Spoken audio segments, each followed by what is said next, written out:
हरिंदर ताऊ हमारे साथ मौजूद है, जाने माने किसान नेता, और बजट पेश हो चुका है इस देश के अंदर। कितना किसको क्या मिला इनके द्वारा समझते हैं, कितना उद्धार किया इस बार के बजट ने इस देश की जनता पर।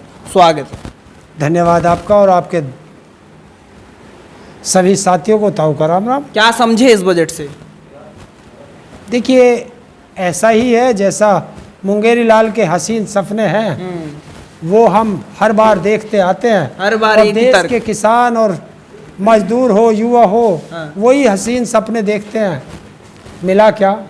सारी रात रोए, हाँ। एक मरा, सुबह वो भी उठ के भाग गया। हाँ। तो ये उस बजट में है। कह रहे हैं बहुत शानदार बजट बनाया गया है ये। देखिए, कहने वाले तो कहते ही हैं, अपनी चीज़ कोई व्यक्ति कभी खराब नहीं बताता, अपनी छाए कोई खट्टी नहीं बताता, और वही काम इनका है कि देने को कुछ नहीं और कहने को सब कुछ है। सब कुछ है। सब कुछ है। मोदी जी ने बिहार को और झटका दे दिया है, नीतीश को भी झटका दे दिया है 70 में। देखिए, ये नीतीश और चंद्रबाबू नायडू, हाँ। अब ये देश की जनता इनसे पूछेगी हाँ। कि तुम क्या हो, तुम्हें क्या चुन के भेजा था, किस लिए भेजा था। ऑक्सीजन तुमने है वो क्या बैसाखी किया? है सरकार के तो लिए। देखिए, ऑक्सीजन का सिलेंडर कभी कभी खत्म भी हो जाता है। हाँ। ये नरेंद्र मोदी को भी याद रखना चाहिए। अच्छा। हाँ, और बैसाखी है एक, दोनों को ऑक्सीजन और बैसाखी बताया जा रहा है सरकार के लिए। देखिए, मैंने बहुत से लोग कहते थे हाँ। कि शेर पाला है, तो शेर को मैंने कभी जीवन में रोते हुए नहीं देखा। और गांव में गिदड़ा कहते हैं, शहर वाले उसे सियार कहते हैं, उनको रोज रात को रोते हुए देख सकते हैं आप। तो देश का प्रधानमंत्री पिछले 10 साल में 12 बार रोया, कल फिर रोने लगा। और देखना, इसी संसद के सत्र में जब बोलेगा तो फिर रोएगा, फिर रोएंगे वो। फिर रोएगा, क्योंकि इमोशनल कार्ड खेलता है वो। अच्छा। बाकी कुछ नहीं है उसके पास। क्योंकि अब उसके जो 10 साल के भ्रष्टाचार के कर्म कांड हैं, वो अब खुलने लगे हैं। क्योंकि पहले कोई विपक्ष में था नहीं, इस बार विपक्ष मजबूत है, सरकार मजबूर है, तो अब इनके कर्म कांड खुलने लगे हैं। तो अब ये घबराने लगे हैं। कह रहे हैं किसानों को वो अच्छा खाने मुआवजा, लगे। किसानों को अब दुगनी, मतलब एक तरीके से कार्ड बन जाएगा, लिमिट EMI कार्ड जो भी है वो। देखिए, जो क्रेडिट कार्ड आता है किसान का, हाँ। वो कर्जा है। कर्जा है वो। कर्जा है। किसान ने कर्जा मांगा क्या? कर्ज में क्यों दाब रहे हो किसान? इसी कर्ज में दब दब कर 2014 से लेकर 2023 के लास्ट तक 1 लाख से ज्यादा किसान, कर्ज में दबा हुआ किसान आत्महत्या कर चुका है। और तुम और कर्ज बांट रहे हो, इसका मतलब तुम किसान को मारना चाहते हो। अगर किसान को कुछ सुविधाएं देनी है तो उसकी MSP पे गारंटी का कानून दो, उसकी बिजली सस्ती कर दो, उसके किसानों के जो खेती में यंत्र लगते हैं उन पे जो 28% GST है उसे ख़त्म कर दो, किसान के खाद बीज और दवाइयाँ जो हैं वो सस्ती कर दो, किसान का पेमेंट डिजिटल कर दो। अरे ये सुविधाएं दोगे तो डायरेक्ट किसान को बेनिफिट मिलेगा।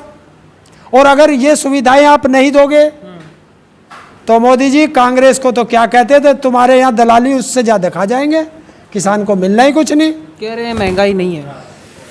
बिल्कुल नहीं है। महंगाई कहाँ है? महंगाई है ही नहीं देश में। अब जो बजट पेश करने वाले वही कह रहे हैं महंगाई नहीं है, तो फिर माननी चाहिए ना। अच्छा, निर्मला सीतारमण जी से पूछो हाँ। कि कब बाजार में सब्जी खरीदने गई थी, उनको क्या जरूरत? कब बाजार से गैस का सिलेंडर खरीदने गई थी, कब बाजार से पेट्रोल खरीदने गई थी, डीजल खरीदने गई थी, सरसों का तेल खरीदने गई थी? कोई चीज बाजार से खरीद के कभी लाई है क्या? तो उसे क्या पता महंगाई क्या हो रहा। नहीं, सवाल तो यही है कि भैया सब चंगा सी, ये बोला गया है बजट के अंदर, देखिए, सबका उद्धार होगा। कुछ चंगा सी नहीं, सब नंगा सी। अच्छा। सब नंगा सी। ये हाल हो रहा है हाँ। कि किस एक इंसान के कुर्ता पैजामा उतर चुका है, कच्चा बनियान बाकी है। कच्चा बनियान बाकी है। बाकी है। और इस 5 साल में नरेंद्र मोदी उसे भी उतार लेगा। हाईवे लो, ये लो, जो कह रहा है सब डिजिटल हो गया। तो मेरा दावा है तुम हर चीज गूगल से कर सकते हो, लेकिन तुम कभी गूगल से रोटी डाउनलोड नहीं कर सकते। उसे तो किसान ही पैदा करेगा। तो किसानों का सबसे ज्यादा आपको लग रहा है मार पड़ी है यहाँ पर? किसानों पे नहीं, सभी पे है। देखिए वो गृहिणी का बजट बिगड़ गया, रसोई का बजट, जो मिडिल क्लास लोग हैं उन्होंने अपने एक बजट से मकान ले रखा है, कार, मोटरसाइकिल, स्कूटर जो भी है, अन्य चीज किस्तों पे ले रखी है। तो उससे तो पता था तेरे पे 25,000 50,000 जो भी तेरी तनख्वाह है, इतने बजट उसमें चला जाएगा, इतना उसमें जाएगा, इतना उसमें जाएगा, 10-15 हज़ार उसकी रसोई में जाएगा, बच्चों की फीस जाएगी, कुछ हारी बीमारी के लिए जाएगा। लेकिन जब रसोई का बजट महंगा हो गया, उधर EMI महंगी हो गई, तो अब कहाँ से आए? तो मार किस पे पड़ी? मतलब खेल खराब कर दिया एक तरीके से, आप यही कहना चाह रहे हैं? बिल्कुल, सबका खेल खराब। देखिए ये सबका खेल खत्म है। सिर्फ उद्योगपतियों का है, उन्हीं का मौज है, उन्हीं के लिए है। और दूसरी चीज है, देश की सबसे कमजोर कड़ी है देश का विकलांग। मैं हर बार बजट देखता हूँ, कभी भी बजट में देश के वित्त मंत्री किसी विकलांग का नाम नहीं लेती कि विकलांगों को हमने ये सुविधाएं दी है कि देश का सबसे मनरेगा के हिसाब से जो मनरेगा की मजदूरी है पर डे की, उसके हिसाब से ही उसे मंथली पेंशन दे दो, वो भी नहीं है। वो भी नहीं है। और 75 साल देश को आज़ाद हुए हो गए, 75 साल से भारत देश का विकलांग